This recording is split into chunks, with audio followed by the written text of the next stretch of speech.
The drummer. I killed my mother that night. At least that is what the police told me. But I know the truth. I know what really held that glass bong and brought it down again and again. And that thing was not me.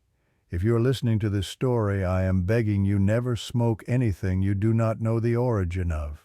Never be alone at night when you are in between, when you are caught in that space between awake and dreaming, between living and dying. Because there are things waiting at that boundary, and once they find you, they will never let go. My name is Samantha Miller. Everyone calls me Sam. And this is the story of the night I lost everything, starting with nothing more dangerous than a cloud of smoke. My mother, Rachel Miller, worked as a night shift nurse at the local hospital. She had been doing the 10 at night to 6 in the morning shift for almost as long as I could remember, nearly every night of the week. That was how she kept us afloat after my father died, how she put food on the table and kept the lights on in our 2-story house in the suburbs. She never complained about it, not once, even when I could see the exhaustion carved into the lines around her eyes. Every morning before school, I would leave breakfast on her nightstand so she could wake up to something warm. Scrambled eggs, turkey bacon, and toast. I knew I was not exactly a chef. I had failed home economics the year before, and my eggs always came out a little rubbery, my bacon a little too crisp. But my mother never said a word about it. She would always smile when she saw the plate, no matter how tired she was, and tell me it was the best breakfast in the world. I believed her. I needed to believe her. That Friday night started like any other. The sun had gone down hours ago, and the house was settling into that particular kind of quiet that only comes when you know you are about to be alone. My mother was getting ready for her shift, moving through her routine with the mechanical efficiency of someone who had done the same thing 1,000 times before. Around 10:15, she found me in the living room and pulled me into a hug. I breathed in the familiar scent of her lavender perfume, the one she always put on before work. She said it helped her feel human during the long night surrounded by the smell of antiseptic and sickness. The hallway light fell across her face, and I noticed how deep the lines around her eyes had gotten, how much older she looked than her 42 years. "Remember to lock the door," she said. "Do not open it for strangers. Do not stay up too late." The same words she said every night. A ritual between us as familiar and comforting as a bedtime prayer. I nodded and watched her through the window as she backed her silver Honda Civic out of the garage. The tail lights blinked once at the end of the driveway, a final goodbye, and then she was gone, swallowed by the darkness beyond the street lights. I did not know that would be the last time I would see my mother alive. Once I was certain she was gone, I went upstairs to my bedroom. My room sat at the end of a long, narrow hallway that always felt somehow separate from the rest of the house. Next to my room was my father's old office, which had been locked since he died 7 years ago. My mother could not bring herself to go in there, and neither could I. On the other side was the guest room, though we had not had guests since the funeral. Now it just held the overflow of my life clothes I no longer wore, paintings I'd made but never hung up, boxes of things I could not use but could not throw away either. I opened the drawer of my nightstand and pulled out what I was looking for. The bong was about 16 inches tall, made of hand-blown glass in a deep cobalt blue. The glass swirled upward toward the mouthpiece in patterns that looked like frozen waves, like someone had captured the ocean mid-storm and turned it into art. But the best part was that it glowed in the dark. After sitting in the sun for a few hours, the phosphorescent flecks embedded in the glass would emit a soft green light that lasted all night.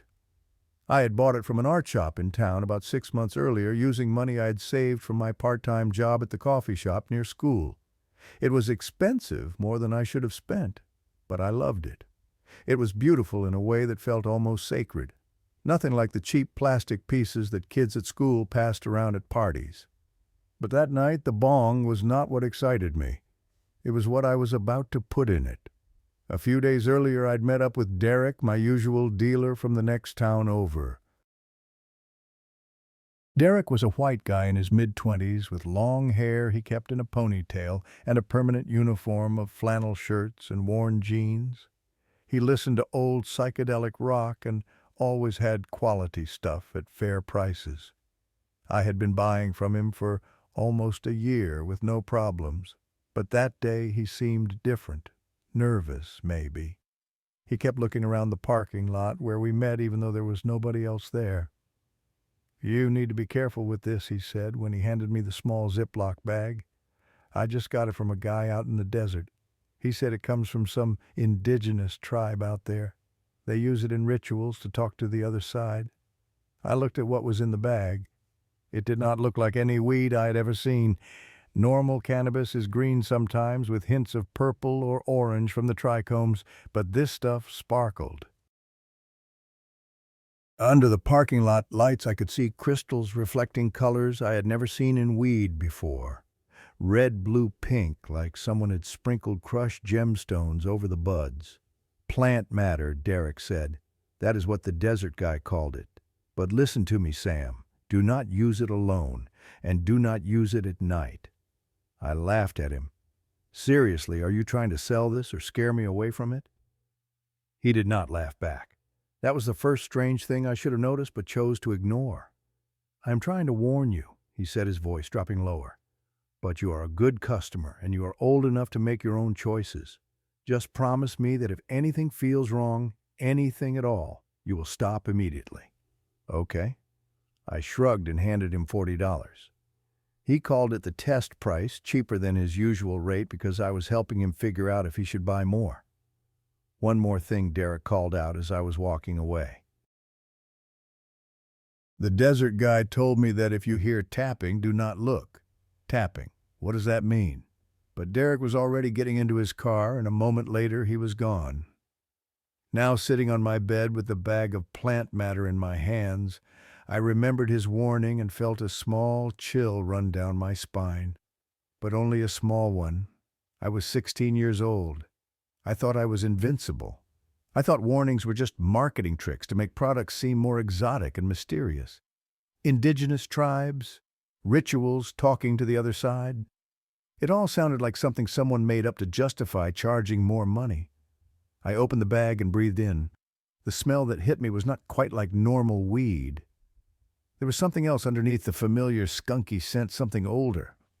I caught notes of dry earth and wood smoke, and beneath that something sweet in a way that made my stomach turn slightly. It smelled like flowers that had been left too long in a vase, wilting and rotting in their own water. Mochi, my dog, had been curled up at the foot of my bed like he always was when my mother worked nights.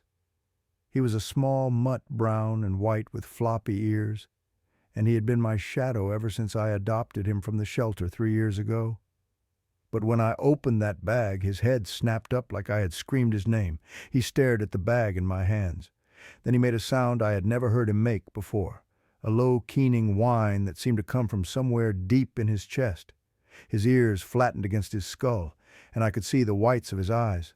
"Mochi, what is wrong, buddy?" He jumped off the bed and bolted out of my room, his claws scrabbling against the hardwood floor of the hallway. I heard him run down the stairs, and then nothing. He was gone.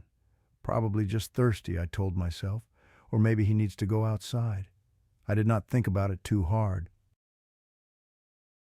I did not want to think about it. That was my first mistake.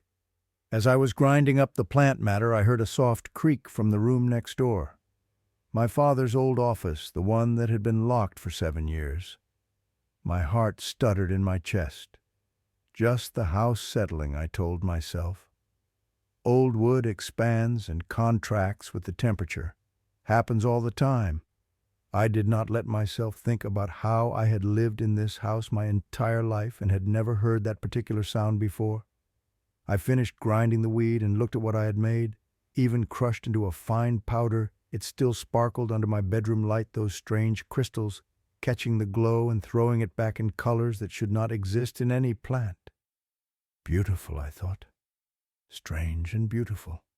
I packed some into the bowl of my bong and pressed it down with the bottom of my father's old Zippo lighter, the one with the words carved into the side. "To the stars," it said. That was what he used to tell me every night before bed. To the stars, sweetheart. That night I did not know I was about to go somewhere much further than the stars. Somewhere without any light at all. I carried the bong downstairs to the living room. I'd already turned off most of the lights earlier because I liked watching TV in the dark. It made everything feel more immersive, more real. Now the only illumination came from the blue glow of the television, which was playing an episode of Dateline NBC, my favorite true crime show. Keith Morrison's distinctive voice filled the room low and measured as he described some murder in the Midwest. I sat down on the couch and placed a bong on the coffee table in front of me. Mochi was not here. That was strange. Usually he would have come back by now, especially with my mother gone. He hated being alone almost as much as I did. He will come back when he is ready, I thought. Dogs are weird sometimes.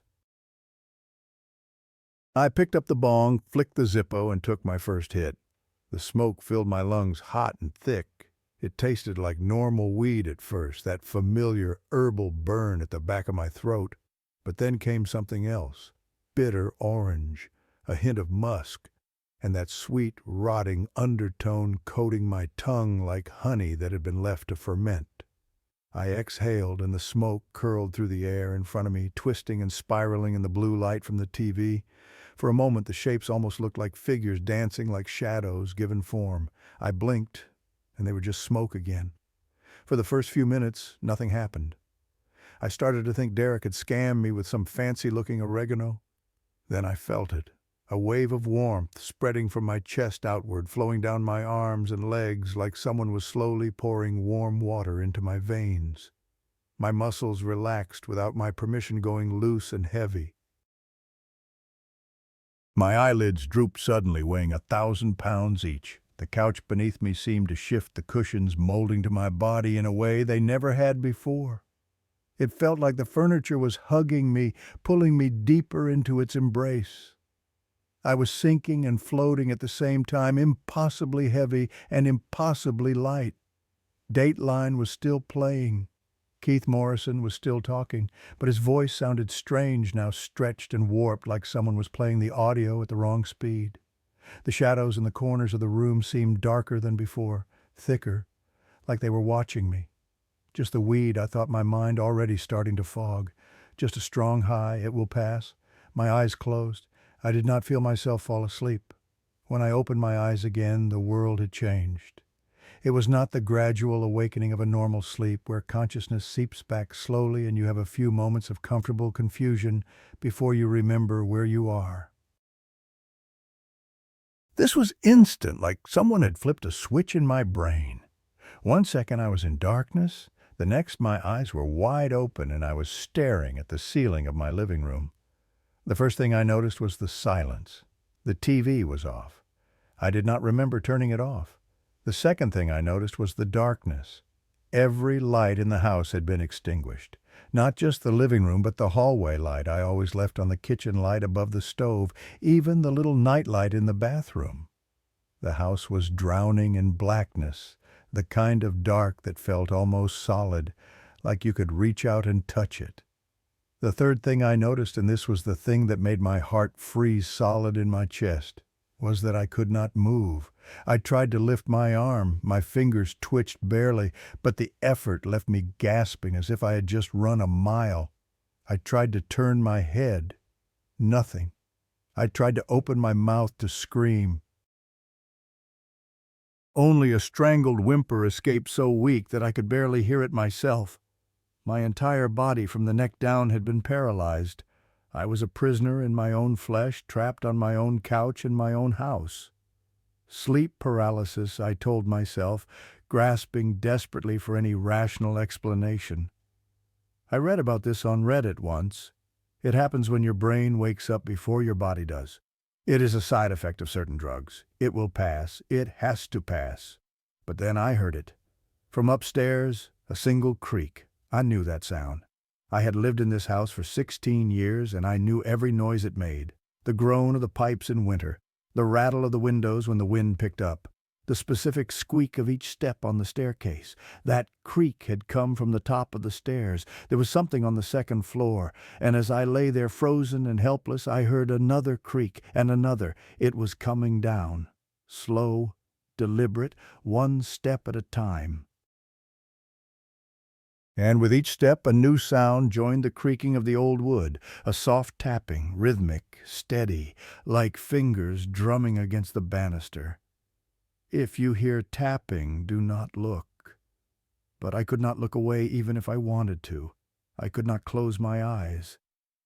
All I could do was lie there and listen as whatever was up there made its way down toward me step by step by step, that horrible tapping growing louder with each passing second.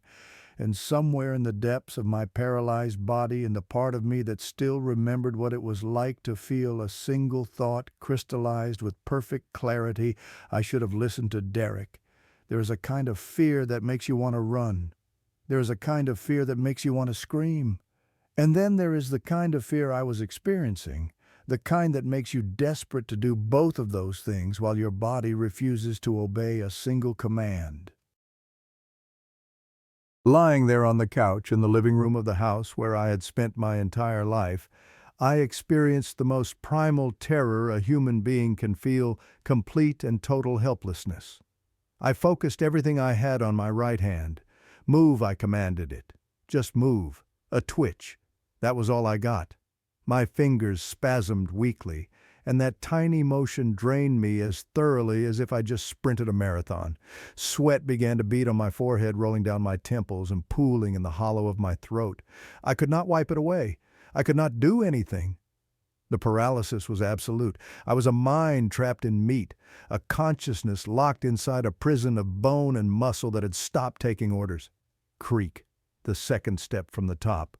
My heart hammered against my ribs so hard I could feel each beat pulsing in my ears, a rapid drum beat that seemed to shake my entire skull. Blood rushed to my head, making my vision flicker at the edges, black spots dancing in the darkness. Creak. The third step. Creak. The fourth step. Whatever was coming down moved with a deliberate slowness that was somehow worse than if it had been rushing toward me. This was not the hurried descent of a burglar, afraid of being caught. This was not the careful tread of someone trying to stay quiet. This was the pace of something that knew exactly what was waiting at the bottom, something that was savoring the approach, something hunting, and that tapping, that horrible rhythmic tapping that accompanied each step, tap, tap, tap. Soft and steady, like fingers drumming against wood, like someone keeping time to music only they could hear. Tap, tap, tap. The sound burrowed into my brain and nested there, each tap sending a fresh spike of ice down my spine. In the darkness of the living room, with only the faint glow of streetlights leaking through the gaps in the curtains, I tried to convince myself this was not real. My mind raced through explanations, grabbing at anything that might make sense. Sleep paralysis causes hallucinations, I told myself. Everyone knows that. People see shadow figures, hear voices, feel pressure on their chests. This is just my brain misfiring. There is nothing on those stairs. There is nothing coming for me. I just need to wait it out and my body will unlock and I will laugh about this in the morning. But the creaking did not stop, and the tapping did not stop. And somewhere deep in the most ancient part of my brain, the part that still remembered what it was like to be prey on a prehistoric savanna, I knew that what was coming down those stairs was not a hallucination. It was real, and it was hungry. Creak. The fifth step. The sound of breathing reached me now, drifting down from the stairwell. But calling it breathing felt wrong. It was more like a wheeze, deep and labored, as if air was being forced through a passage too narrow for it. Each exhale carried a thin rattling hiss like wind whistling through a crack in an old door. And with the breathing came a smell. It hit me like a physical force rolling down the stairs ahead of whatever was making those sounds. The smell of blood, not the faint copper tang you get from a paper cut or a split lip. This was the thick, heavy stench of fresh blood, so strong I could almost taste it on my tongue, sweet and metallic and wrong. The smell of something wounded and bleeding freely, or the smell of something covered in someone else's blood. My stomach lurched. If I could have moved, I would have vomited. Creak, the sixth step. In my paralyzed state, my mind began to fragment thoughts, scattering like startled birds. One moment I was desperately trying to rationalize what was happening, clinging to scientific explanations, like a drowning person clinging to driftwood. The next moment I was screaming inside my own head, a silent shriek of pure animal terror that echoed through the empty corridors of my consciousness. And threading through it all, one thought kept surfacing again and again. Where is Mochi? My dog had been with me every night for 3 years. Every single night that my mother worked, Mochi slept at the foot of my bed or curled up beside me on the couch.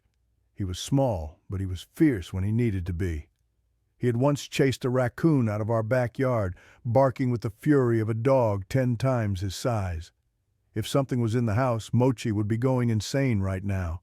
He would be barking, growling, throwing himself at whatever threat had invaded his territory. But the house was silent except for those footsteps, that breathing, that endless tapping. Mochi had run away the moment I opened the bag of plant matter. He had looked at it, made that terrible whining sound, and fled. I had not seen him since. He knew, I realized. Somehow he knew what was in that bag, what it would bring, and he ran. Animals sense things humans cannot. I had read that somewhere. They can feel earthquakes before they happen. They can smell cancer on a person's breath. And maybe they can sense other things too. Things from places that should not exist. Do not use it alone, and do not use it at night. Derek's warning echoed in my skull, mocking me with every syllable. I had done both. Creak, the 7th step. My mind raced through escape routes, a futile exercise that only deepened my despair. The front door was to my left, maybe 15 feet away, but I could not stand. The back door was through the kitchen, even farther. My phone was upstairs in my bedroom at the end of that long hallway past the locked door of my father's office. The stairs were the only way up, and something was coming down them. I was trapped, completely and utterly trapped, a fly caught in a web waiting for the spider to finish its descent. And whatever was on those stairs knew it. That was why it moved so slowly. That was why it tapped those horrible fingers with each step. It was not in any hurry, because it knew I could not run. It knew I could not scream. It knew it had all the time in the world. Creak. The 8th step. A memory surfaced unbidden, floating up from the depths of my childhood, like a corpse rising in still water. I was 6 or 7 years old, and I was terrified of the dark. Every night I would make my father check under the bed and inside the closet before he turned off the lights. And every night he would do it with patient good humor, getting down on his hands and knees to peer beneath the bed frame, opening the closet door wide so I could see there was nothing lurking among my clothes. When he was finished, he would sit on the edge of my bed and look me in the eyes. "Sweetheart," he would say, "there is nothing scary about the dark. The dark is just the absence of light. Everything that is in the dark is also there when the lights are on. You just cannot see it as clearly." I had believed him. For years I had repeated those words to myself whenever the shadows seemed to press too close. There is nothing in the dark that is not there in the light.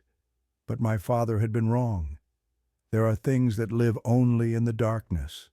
Things that cannot exist where light touches, things that wait in the spaces between, in the shadows and the silence and the lonely hours of the night. And I had invited one of them into my home. Creak, the 9th step. From my position on the couch, I could see part of the staircase, the bottom 4 steps, and the wooden banister that ran alongside them. The rest was hidden behind the wall that separated the living room from the front hallway. That wall had never seemed menacing before. Now it felt like a curtain about to be pulled back, revealing something I did not want to see. The faint light from the street filtered through the gaps in the curtains, casting thin, pale stripes across the floor and walls. Enough light to see shapes and outlines, enough light to see movement, enough light to see the shadow that was spilling down the stairwell. It stretched across the wall like a stain, elongating with each step the thing descended. But the proportions were all wrong. The shadow did not look human. Or rather, it looked human but distorted, like someone had taken a person's silhouette and pulled it like taffy, stretching it to twice or three times its normal length. The head of the shadow was round and too large for the body. The arms hung down past where the waist should be trailing behind like ropes dragging on the ground. And the fingers on those shadow hands were too long and had too many joints bending and flexing as they tapped against whatever surface they touched. Tap, tap, tap. The rhythm never changed, never sped up, never slowed down. Steady as a heartbeat, steady as a countdown. I wanted to close my eyes, I wanted to look away, but my eyelids would not obey and my head would not turn. All I could do was watch as that shadow grew longer and longer, creeping across the wall like spreading ink, moving closer with every creak of the stairs. Creak. The 10th step. The bottom of the staircase came into my field of vision now, those last 4 steps illuminated by the streetlight glow. I stared at them with a horrible fascination, unable to look away, not wanting to see what was about to appear, but equally unable to stop watching. The breathing was louder now. That wet, rattling wheeze seemed to fill the entire house, drowning out even the thunder of my own heartbeat. I could feel the sound in my chest vibrating against my ribs like the bass note of some hellish music. Creak. The 11th step. A hand appeared from around the corner of the wall. Slowly, deliberately, as if it wanted me to see every detail. First came the fingers, long, impossibly long, with at least 5 or 6 joints instead of the normal 3. They curled and uncurled as they moved, grasping at the air like the legs of a dying spider. The skin covering them, if it was skin, was the gray of old ash, dry and cracked like the bark of a dead tree. Dark lines ran along each finger fissures in the surface that looked almost like veins filled with black blood. Then came the hand itself, a palm twice the size of a normal human hand, with no lines, no creases, smooth and blank as an unmarked grave. The wrist attached to it was thin to the point of grotesquerie, so narrow that I could not understand how it supported the weight of those massive fingers. And those fingers were tapping against the wall, against the banister, against anything they could reach. Tap, tap, tap, 1, 2, 3, tap, tap, tap, over and over and over, like a clock counting down the seconds until something terrible happened. Like something keeping track of how long I had left, the hand stopped moving. For a moment that stretched into eternity, nothing happened. The fingers hung there at the edge of the wall, frozen in mid-tap. The breathing continued, that horrible wet rasp, but the thing on the stairs had stopped its descent. The silence that followed was somehow worse than the sounds had been. Every muscle in my body screamed at me to move, to run, to do something, but I was locked in place, a statue made of flesh, able to do nothing but watch and wait and feel my sanity beginning to crack under the pressure of this impossible situation. Why did it stop? The question circled my mind like a vulture over a dying animal. Is it listening for something? Is it waiting for something? Is it playing with me? Seconds passed, or maybe hours. Time had lost all meaning in the dark. Then the hand moved again. It gripped the edge of the wall, those 2 long fingers wrapping around the corner like a spider claiming its prey. I could see the tendons flexing beneath the ash-gray skin, see the way the joints bent at angles that should have been impossible. And then the thing pulled itself into view. First the arm as wrong as the hand, far too long, extending from the wall like a snake uncoiling. There was no muscle definition, no natural shape to it, just a long, thin limb covered in that same cracked gray skin hanging almost to the floor, even though the creature itself was still on the stairs. Then the shoulder broad and hunched, with patches of skin peeling away like bark from a birch tree. Something dark glistened in the wounds beneath, but I could not tell if it was blood or something worse. And then, as it took the final step and emerged fully into the space at the bottom of the stairs, I saw all of it. My mind tried to reject what my eyes were showing me. It tried to find something familiar in the shape, some frame of reference that would allow it to categorize and understand. But there was nothing familiar here, nothing human, nothing that belonged in any world I knew. The creature stood nearly 8 feet tall, so close to the ceiling that it had to hunch its shoulders to fit. Its body was emaciated beyond belief, a skeletal frame wrapped in skin that looked like it had been dried and stretched over bones too large for it.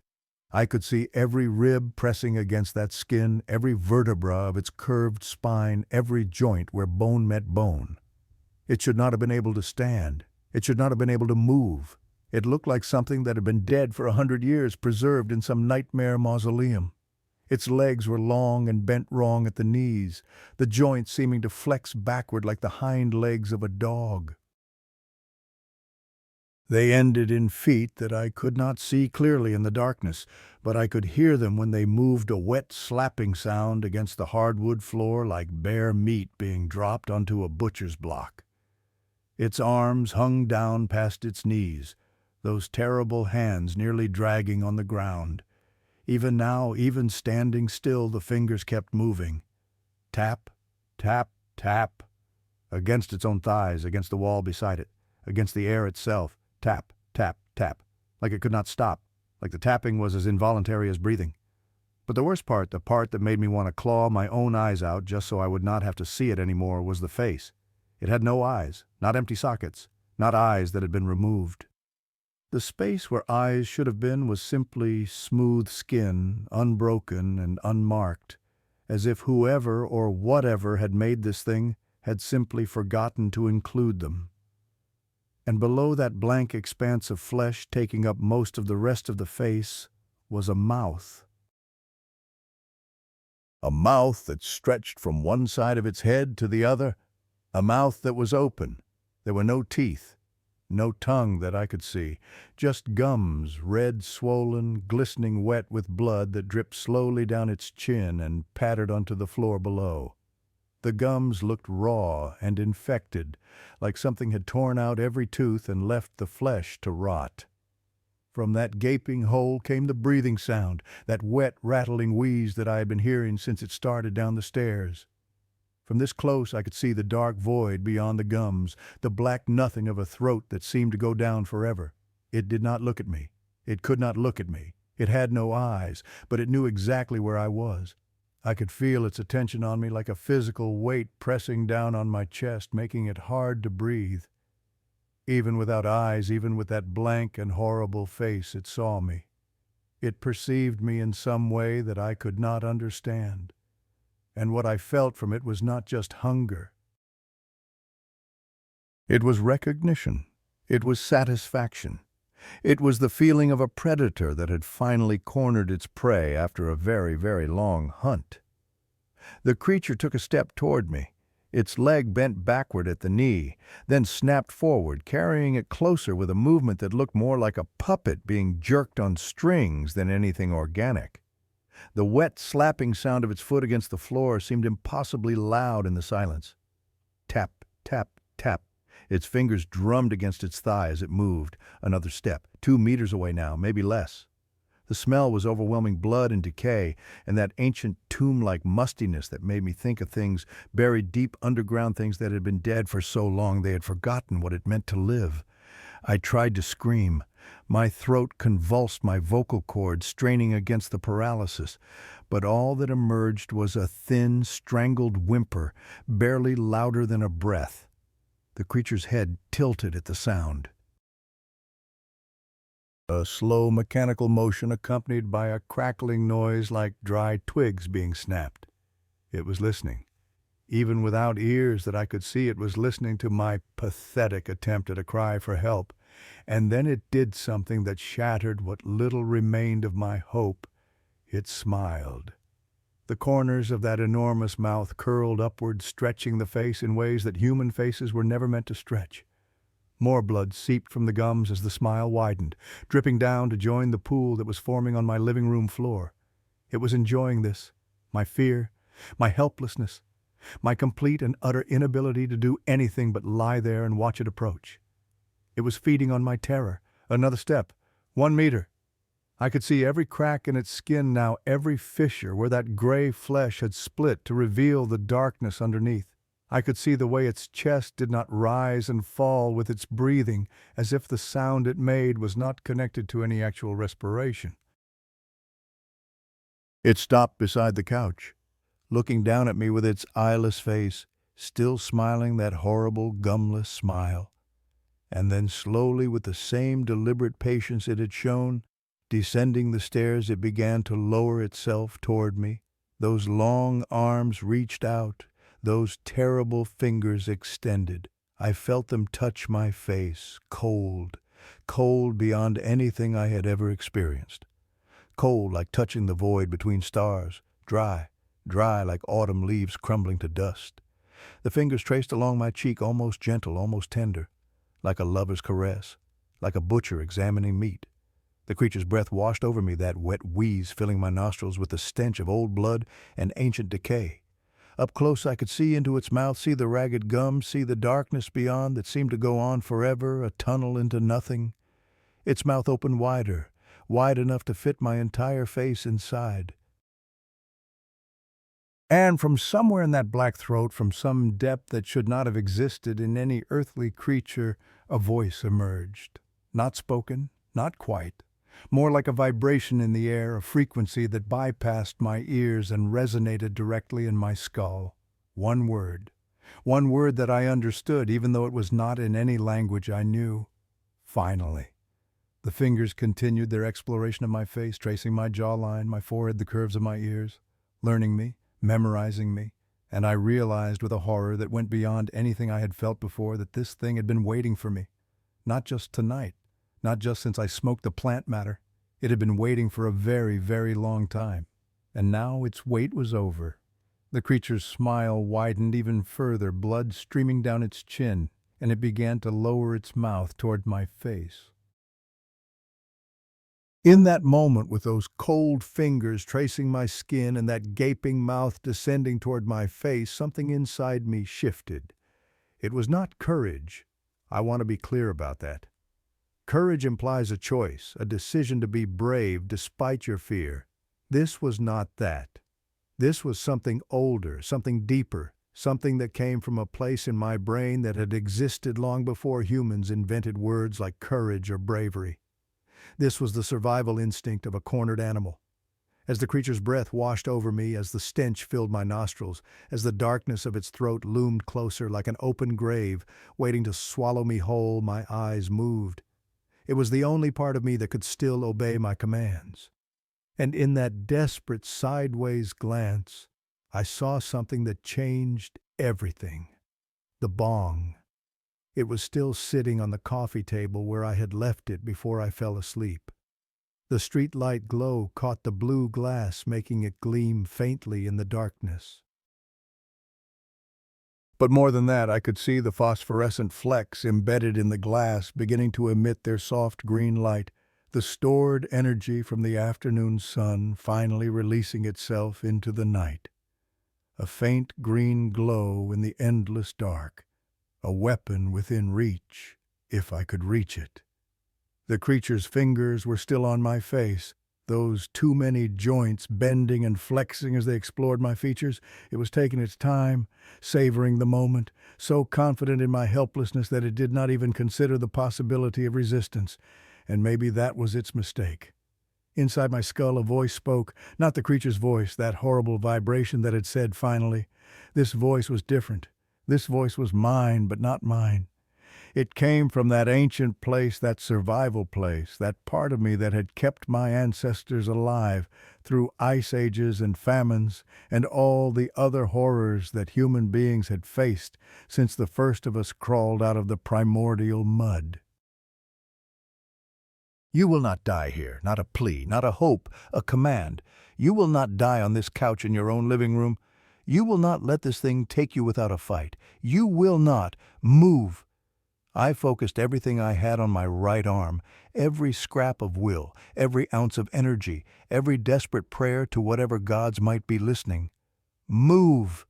The creature's mouth was inches from my face now. I could see into it, see the ragged gums, see the black void beyond. I could feel its anticipation, its hunger, its terrible patience finally reaching its end. Move!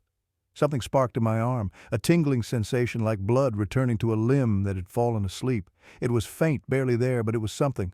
More. The tingling spread down my shoulder, along my bicep, into my elbow, my forearm, my wrist. Now. The creature paused, its head tilted again, that dry, crackling sound accompanying the movement. It had sensed something, a change in my heartbeat maybe,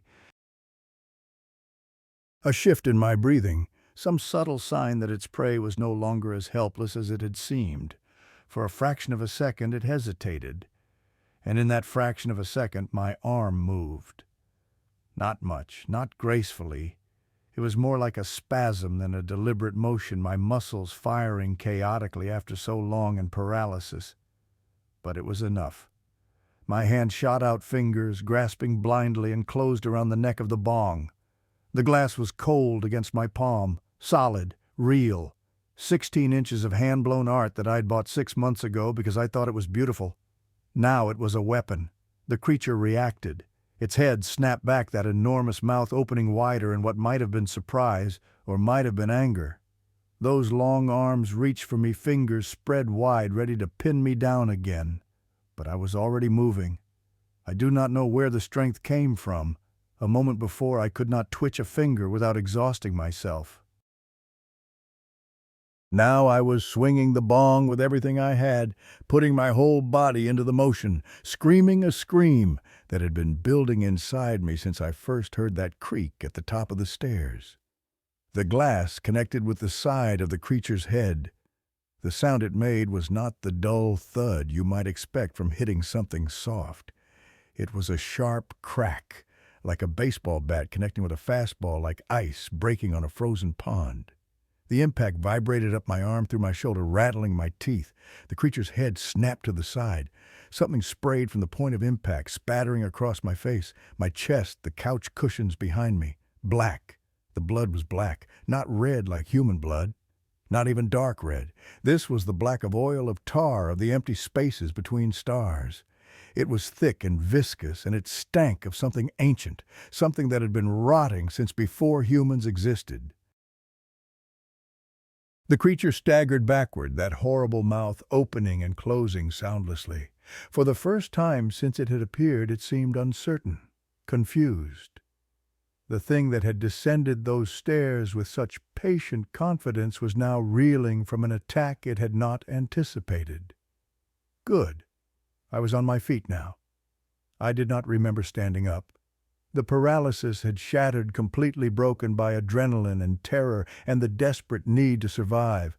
My legs were shaking so badly I could barely stand, but I was standing. And I was not done. The bong was still in my hand, miraculously unbroken despite the force of the first impact. The thick hand-blown glass had held together where cheaper material would have shattered. I raised it again. The creature straightened. Its head turned toward me, that eyeless face somehow finding me in the darkness. The wound I had opened was already closing, the black blood congealing the cracked skin, knitting itself back together. It could heal. Of course it could heal. Why would anything about this nightmare be fair? But it could also be hurt. I had proven that, and right now hurting it was all I had. I swung again. This time the creature tried to block, raising one of those 2 long arms to intercept the blow. But it was slow, still recovering from the first hit, and the bong slipped past its guard and crashed into the side of its skull. Crack. More black blood. More of that horrible stench. The creature stumbled, its backward-bending knees buckling. I swung again, and again, and again. I was screaming. Not words. There were no words left in me, just a raw, primal howl that tore out of my throat and filled the dark house with the sound of an animal fighting for its life. Each swing was harder than the last. Each impact sent more of that black ichor spraying across the room. It covered the walls. It soaked into the carpet. It ran down my face and into my mouth, and I could taste it like copper and ash and something sweet that had been left to rot. The creature fell, first to its knees, those impossible joints cracking as they hit the floor, then onto its side, one of those long arms reaching toward me, fingers still twitching, still trying to tap out that horrible rhythm. Tap, tap, tap. Even now, even broken and bleeding on the floor, still tapping. I brought the bong down on its head. The glass finally shattered, exploding into 1,000 glittering fragments that scattered across the floor like blue stars falling to earth. But I did not stop. I could not stop. I grabbed the largest piece, a jagged shard that cut into my palm as I gripped it, and I kept hitting, kept stabbing, kept destroying. The thing on the floor stopped moving, stopped twitching, stopped trying to tap its fingers against the blood-soaked carpet. But I did not stop. I do not know how long I kept going. Time had lost all meaning. There was only the motion, the impact, the spray of black blood, the wet sounds of something being reduced to pulp. At some point I became aware that I was crying. Tears streaming down my face, mixing with the black ichor dripping from my chin onto the thing below me. At some point I became aware that I was laughing, a high, broken sound that did not sound like anything human. At some point I became aware that there was nothing left to hit. The creature, whatever it had been, was gone. In its place was just a heap of something dark and wet and shapeless, more liquid than solid, more nightmare than reality. I had won. I had killed it. I had survived. I stood there in the ruins of my living room, surrounded by black blood and shattered glass, holding a fragment of what had once been my prized possession, and I laughed. I laughed until I could not breathe. I laughed until the darkness at the edges of my vision swelled up and swallowed me whole. And then I was gone. The first thing I became aware of was light, not the pale, weak glow of streetlights through curtains. This was bright, harsh, artificial. It pressed against my closed eyelids like a physical weight, turning the darkness behind them into a red-orange haze. The second thing I became aware of was sound. A steady beeping, rhythmic and mechanical, coming from somewhere to my right, and beneath that quieter, the murmur of voices. The third thing I became aware of was smell, antiseptic, clean sheets, the sterile chemical scent of a place designed to keep people alive. Hospital. The realization brought a wave of relief so intense it almost made me cry. I was in a hospital. Someone had found me. I was safe. It had all been a nightmare. A horrible, drug-induced hallucination brought on by whatever was in that plant matter. None of it was real. The creature, the blood, the violence, just the misfiring of a brain poisoned by chemicals it was never meant to process. My mother must be so worried. She probably came home from her shift and found me unconscious on the floor. She probably called 911, rode with me in the ambulance, stayed by my bed all night waiting for me to wake up. I tried to lift my hand to rub my eyes to wipe away the crust of sleep and tears, and that was when I discovered the fourth thing. My hand would not move. Not because of paralysis this time. I could feel my muscles responding, feel my arm trying to rise, but something was stopping it. Something hard and cold wrapped around my wrist. My eyes snapped open. The light was blinding at first, making me squint and turn my head away. But as my vision adjusted, the details of the room came into focus. White ceiling, fluorescent lights, beige walls, a television mounted in the corner turned off, a window with the blinds drawn letting in thin slices of daylight. A hospital room, just like I had thought. But there was something wrong. I looked down at my wrist. Handcuffs. Steel handcuffs, one cuff locked around my wrist, the other attached to the metal railing of the hospital bed. My heart rate spiked. The beeping of the monitor beside me accelerated, matching the sudden thunder in my chest. Why was I handcuffed? What had happened? What had I done? The creature, the fight, the blood. But that had been a hallucination, had it not? It had to have been. Things like that did not exist. Could not exist. Could they? A voice cut through my spiraling thoughts. She's awake. A man's voice, deep, tired, carrying the weight of too many sleepless nights. I turned my head toward the sound. A man sat in a plastic chair near the window. He was wearing a light blue dress shirt and black slacks with a badge clipped to his belt that caught the fluorescent light. His face was haggard with dark circles under his eyes and gray stubble covering his jaw. He looked like someone who had seen too much and slept too little. Beside the door stood a woman in a similar outfit, younger, with her hair pulled back in a tight ponytail. Her hand rested on her hip near the holstered gun at her side.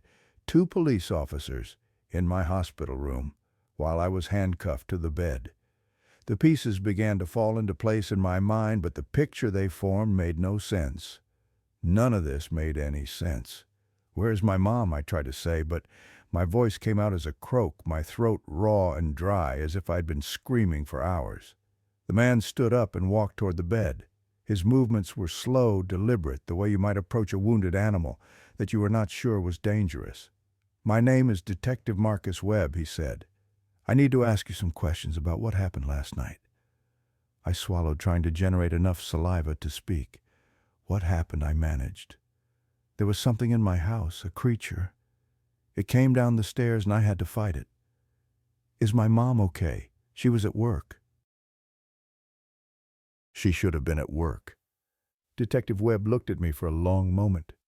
His expression was unreadable, but something in his eyes made my stomach clench.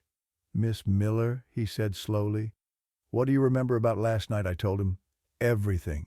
The plant matter, the paralysis, the creature descending the stairs, the way it looked, the way it smelled, the horrible tapping of its fingers, the fight, the black blood, the moment when I finally destroyed it." He listened without interrupting, his face growing more and more still as I spoke. When I finished, he exchanged a glance with the woman by the door, a glance that I did not like. "You said the blood was black," he said. "Yes, like oil or tar, and it smelled wrong. Ancient. Rotten." He nodded slowly. "Miss Miller, I'm going to show you some photographs. I need you to stay calm." He reached into a folder I had not noticed him carrying and pulled out a stack of glossy prints. "I do not want to see them," I said. But even as the words left my mouth, I knew I had no choice. Webb laid the first photograph on the blanket covering my lap. For a moment I did not understand what I was looking at. The image was too chaotic, too red, too wet. It looked like a crime scene from one of the shows I used to watch. Dateline. 48 hours. Blood-soaked rooms and yellow tape and the aftermath of violence. Then I recognized the couch, my couch, the one I'd been lying on when the creature came down the stairs. But in this photograph, the couch was not stained with black blood. It was red. Everything was red. The cushions, the carpet, the walls. All of it soaked in a red so dark it was almost brown, the red of blood that has had time to oxidize, to dry, to become something more like rust than liquid. And in the middle of all that red there was a shape, not a creature, not a monster, a person, a woman. Lying face down on the living room floor, her body twisted at an unnatural angle, her arms sprawled out on either side of her. She was wearing scrubs, light blue scrubs, the uniform of a night shift nurse. "No." The word came out as a whisper. Webb laid down the second photograph, a closer shot. The woman's face, or what was left of it. The features had been destroyed, beaten beyond recognition, bone showing through torn flesh, eye sockets that were no longer sockets, but just red ruin. But there was something I could recognize, something that had survived the violence. A necklace, a silver chain with a heart-shaped pendant. The necklace I had given my mother for Mother's Day last year. The one she never took off, even in the shower, even at work. No, no, no, no, please no. Webb laid down the third photograph, the same woman, a different angle. Enough to see the name tag still pinned to her blood-soaked scrubs. Rachel Miller, RN. The room spun. The beeping of the heart monitor became a scream. Or maybe that was me. Maybe I was the one screaming so loud that the sound tore through my throat like broken glass. That is not real. That is not my mother. There was a creature. I killed the creature. The blood was black. I saw it. I saw the black blood. Miss Miller.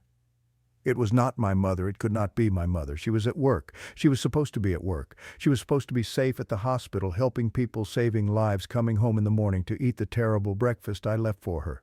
Miss Miller. I did not kill her. I would never hurt her. I loved her. She was all I had. She was all I had left. Samantha. Webb's voice cut through my hysteria. Not the title this time. My name. I looked at him. Tears were streaming down my face. My whole body was shaking. The handcuff rattled against the bed rail. When we arrived at your house at 6 this morning, Webb said, his voice gentle but firm, you were the only person there. You were lying unconscious on the living room floor holding a broken piece of glass, and next to you was your mother. No. There was no sign of forced entry, no fingerprints other than yours and hers, no evidence of any other person being in the house. The creature was there. Your mother came home early that night, Webb continued. There was a power outage at the hospital. Her shift was canceled. She probably came downstairs when she heard something, when she heard you in distress. She was trying to help you. The toxicology report on your blood showed high levels of DMT, THC, and several other compounds we have not been able to identify. You were in a severe hallucinatory state. What you saw, what you thought you were fighting, it was not real. It was real. The black blood, the tapping, the way it smiled. Webb said nothing. He just looked at me with those tired, sad eyes. And in his silence I heard the truth. There was no creature, there was no monster descending the stairs. There was only me and my mother and the drugs that had turned my brain into a horror show. My mother had come home early because her shift was canceled. She had probably found me lying on the couch unresponsive or making strange sounds. She had come to help me, to check on me, to make sure her daughter was okay, and I had killed her. I had taken my beautiful bong, the one I had been so proud of, and I had beaten my own mother to death while she tried to save me. The scream that came out of me then was not human. It was the sound of something breaking beyond repair, a soul tearing itself apart at the seams. I thrashed against the handcuffs, not caring that the metal was cutting into my wrist, not caring about the pain, not caring about anything except the need to escape from this truth that was worse than any nightmare. Nurses rushed in. Someone shouted for a sedative. Hands held me down. A needle pierced my arm. And as the drugs dragged me down into darkness, the last thing I saw was my mother's face. Not the ruined thing in the photographs, the real face. The one from my memories, the tired eyes, the gentle smile, the lavender perfume. I am sorry, I tried to say. Mom, I am so sorry.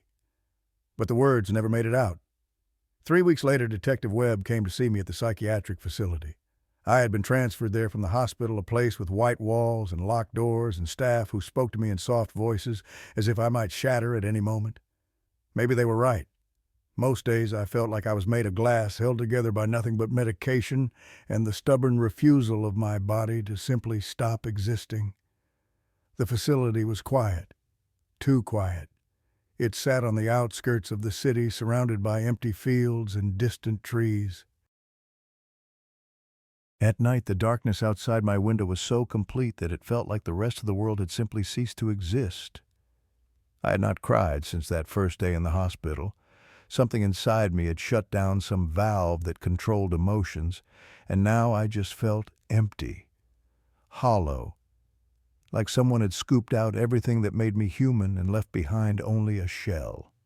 They told me I would be evaluated, that the court would decide whether I was fit to stand trial, that there were programs for people like me, people who had done terrible things without meaning to, people who had killed their mothers. I did not care about any of it. The future was an abstract concept, something that happened to other people. All I had was the present, the white walls, the locked doors, the pills they gave me 3 times a day, and the memories, God, the memories. They came when I least expected them. A flash of my mother's smile while I was eating breakfast. The smell of lavender when a nurse walked past. The sound of footsteps in the hallway that for one horrible moment I mistook for the creak of stairs. Webb found me in the common room, sitting alone at a table by the window, staring at nothing. He looked worse than before. The dark circles under his eyes had deepened. His clothes were rumpled as if he had slept in them. He was carrying a folder thick with papers, and when he sat down across from me, I noticed his hands were trembling slightly. "I have new information," he said without preamble, "about the substance you used that night." I did not respond. What was there to say? The dealer, Derek Thompson, was arrested 2 days ago. He told us everything about where he got the drugs. I remembered Derek, his nervous eyes, his warnings that I had ignored. He got it from a man in New Mexico, Webb continued. Someone connected to indigenous communities in the Chihuahuan Desert. We have not been able to identify the man, but we tracked down some information about the substance itself.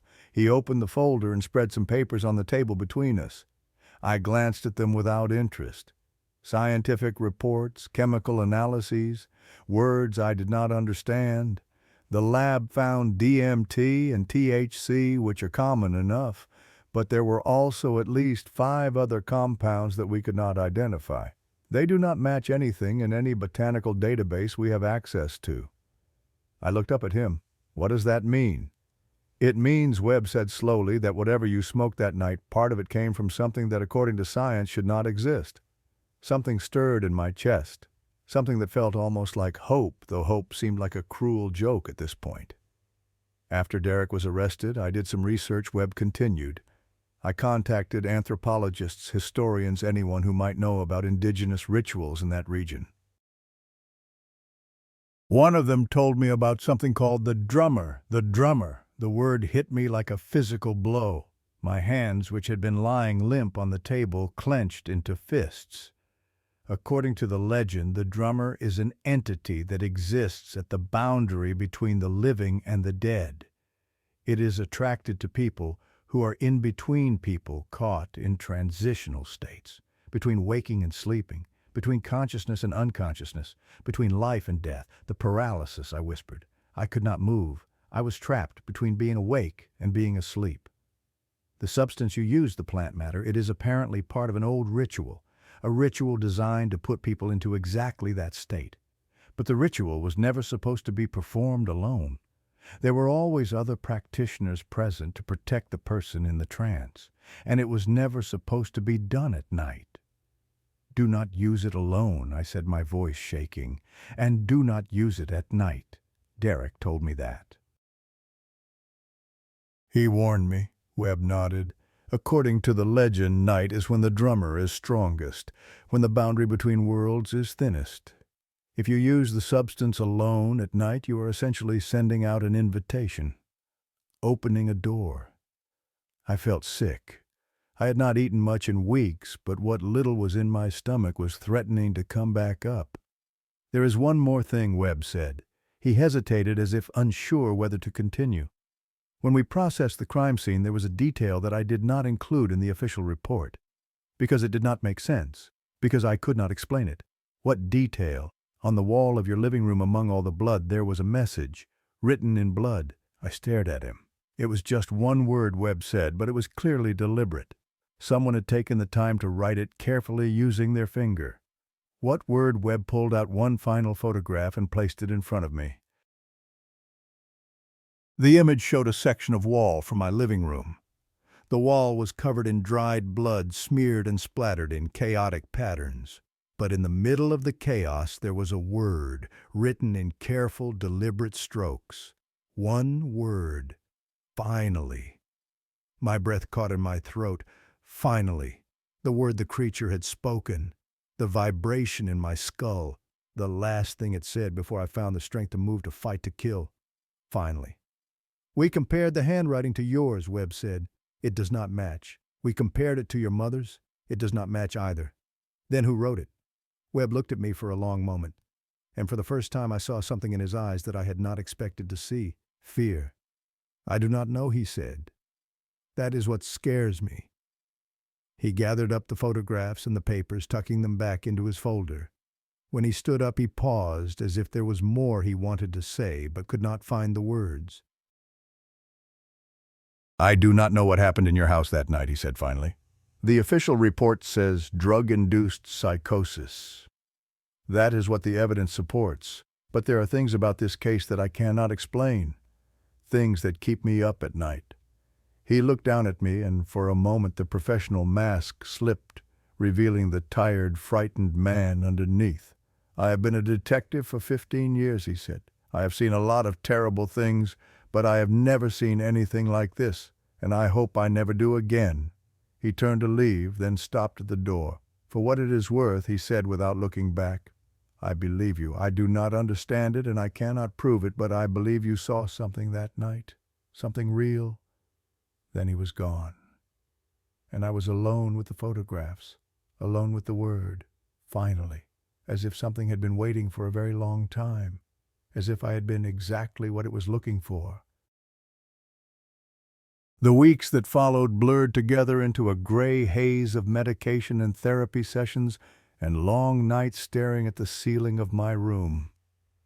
My mother's body had been cremated. I was not allowed to attend the funeral. Her ashes were sent to my grandparents in Taiwan, who sent a single letter informing me that they did not wish to have any further contact. Mochi, my dog, had been adopted by Mrs. Patterson, the elderly neighbor who lived 3 houses down. She sent me a photograph through my lawyer, Mochi, lying in a patch of sunlight looking content. I was glad he had escaped. He had sensed what was in that bag of plant matter, and he had run. Smart dog, smarter than me. The house had been sold. I did not know who bought it, and I did not want to know. The nights were the hardest. The facility was quiet after lights out, the kind of deep silence that only exists in places far from cities. My room had a single window that looked out over empty fields, and on clear nights I could see stars scattered across the sky like spilled salt. My father used to talk about the stars. "To the stars, sweetheart," he would say. That was his way of saying goodnight, of promising that there was something beautiful waiting beyond the darkness. I did not believe in beautiful things anymore. The night before I tell you this story, I could not sleep. This was not unusual. Insomnia had become my constant companion. But this night felt different.